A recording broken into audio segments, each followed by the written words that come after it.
అందరికీ జైభీం. బాపట్ల జిల్లా పర్చూరు నియోజకవర్గం. ఇక్కడ వైఎస్ఆర్సీపీ గత 3 ఎన్నికలుగా చెయ్యని ప్రయత్నం అంటూ ఏమీ లేదు. అక్కడ తెలుగుదేశం పార్టీ నుంచి ఏలూరు సాంబశివరావు గారు ఎంటర్ అయిన దగ్గర నుంచి వైఎస్ఆర్సీపీ రకరకాల వ్యక్తులను బరిలోకి దించుతుంది. ఇప్పటికీ 6 మార్చినా కూడా అక్కడ పార్టీ క్యాడరు నిలబెట్టే పరిస్థితి కనిపించట్లేదు. ఇప్పుడు అక్కడ ప్రస్తుతం వైఎస్ఆర్సీపీ ఇన్ఛార్జిగా గాదే మధుసూదన్ రెడ్డి గారు, వీళ్ళ నాన్నగారు గాదే వెంకటరెడ్డి గారు ఆ కుటుంబం నుంచి వచ్చిన, అంటే రాజకీయ నేపథ్యం కలిగిన కుటుంబం నుంచి వచ్చినటువంటి వ్యక్తి అనమాట. మధుసూదన్ రెడ్డి గారి క్యాంపెయిన్ విషయాలు కూడా పెద్దగా లేవు, పార్టీ కేడరు ఆయన ద్వారా కూడా బలపడట్లేదు అని వైఎస్ఆర్సీపీలో కొంత కేడరు ఆరోపణలు చేస్తూ ఉంది. సో ఇది ఆ నోట అయినటువంటి తాడేపల్లి పెద్దల దాకా కూడా వెళ్ళటం జరిగింది. సో ఇప్పుడు ప్రస్తుతానికి ఆయన్నే ఉంచుతారా, కొత్త వ్యక్తిని తీసుకొస్తారా అనేది ఇప్పుడు చర్చనీయాంశంగా మారినటువంటి అంశం పర్చూరు నియోజకవర్గానికి సంబంధించి.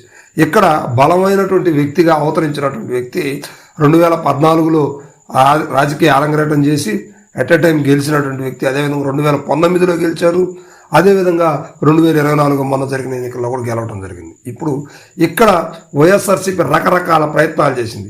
మొదట ఇక్కడ గొట్టిపాటి భరత్, ప్రస్తుతం అద్దెంకి మంత్రిగా అయినటువంటి ఎమ్మెల్యేగా ఉన్నటువంటి మంత్రిగా ఉన్నటువంటి గొట్టిపాటి రవికుమార్ గారి అన్న కుమారుడు గొట్టిపాటి భరత్ గారు ఇక్కడ 2014లో పోటీ చేసి ఓడిపోవడం జరిగింది. ఆ తర్వాత ఇక వైఎస్ఆర్సీపీ రకరకాల వ్యక్తులను మారుస్తూ వచ్చింది. ఆ తర్వాత అక్కడ రావి రామనాథం బాబు గారిని అక్కడ ఇన్ఛార్జిగా వ్యవహరించారు. సో అదేవిధంగా ఎన్నికల సమయానికి, అంటే 2019 ఎన్నికల సమయానికి వచ్చేసరికి ఆయనకి సీటు ఇవ్వకుండా హఠాత్తుగా ఆయన్ని తీసుకెళ్ళేసి దగ్గుబాటి వెంకటేశ్వరరావు గారు, ఆయన్ని మాజీ మంత్రి, ఆయన్ని తీసుకొచ్చేసి వైఎస్ఆర్సీపీ టికెట్ ఇవ్వడం జరిగింది. సో దీనివల్ల రామనాథం గారి వర్గం సపోర్ట్ చేయకపోవటం వల్ల ఎప్పుడు ఓటమి ఎరగినటువంటి వ్యక్తి దగ్గుబాటి వెంకటేశ్వరరావు గారు కూడా 2019 ఎన్నికల్లో ఓటమి పాలయ్యారు. సో ఆ తర్వాత ఆయన రాజకీయాలకు గుడ్ బై చెప్పి పక్కకి వెళ్ళిపోయారు. మరలా రామనాథం బాబు గారికి ఇన్ఛార్జ్ ఇవ్వడం జరిగింది. సో ఆ తర్వాత మరలా ఎన్నికల సమయానికి అంటే 2 సంవత్సరాల ఉందానంగా చీరాల ఆమంచి కృష్ణమోహన్ గారికి అక్కడ ఇన్ఛార్జ్ ఇవ్వడం జరిగింది. ఆయన దగ్గర సంవత్సరం పై వరకు, అంటే సంవత్సరంన్నర దాకా అక్కడ పర్చూరు ఇన్ఛార్జిగా ఉండి నాకు ఎట్టకేలకు చీరాల టికెటే కావాలంటూ ఆయన కూడా సైడ్ అయిపోయిన పరిస్థితి. హఠాత్తుగా ఎన్నికల మూమెంట్లో సీట్లు ప్రకటించే సమయంలో కొంచెం ముందుగా ఎడం బాలాజీ గారికి అక్కడ టికెట్ ఇవ్వడం జరిగింది. ఎడం బాలాజీ గారు కూడా బాగానే ఖర్చు పెట్టారు, కేడర్ నిలబెట్టారు, కానీ గెలవలేకపోయారు. సో ఆ తర్వాత ఇక తెలిసిన పరిస్థితి ఇప్పటి వరకు కూడా ఖాళీగా ఉంది.